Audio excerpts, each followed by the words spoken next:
দেখো, ক্রোমোজোমের তাহলে প্রধান উপাদান হচ্ছে ডিএনএ। আর এই ডিএনএতে অবস্থিত একটা নির্দিষ্ট সংকেত বহন যেটা করে সেটাই হচ্ছে জিন। তাহলে ক্রোমোজোমে প্রধান উপাদান ডিএনএ, আর ডিএনএর নির্দিষ্ট সংকেত বহনকারী অংশই জিন।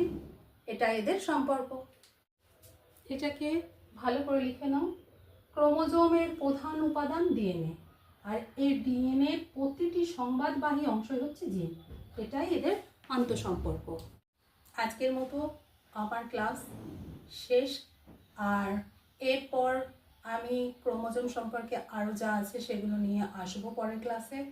তবে আমার এই পড়াটা বা ক্লাস নেওয়ার কারণটাই একটা, যে যারা পড়াশুনো করে তাদেরকে হেল্পফুল ভিডিও দেওয়া।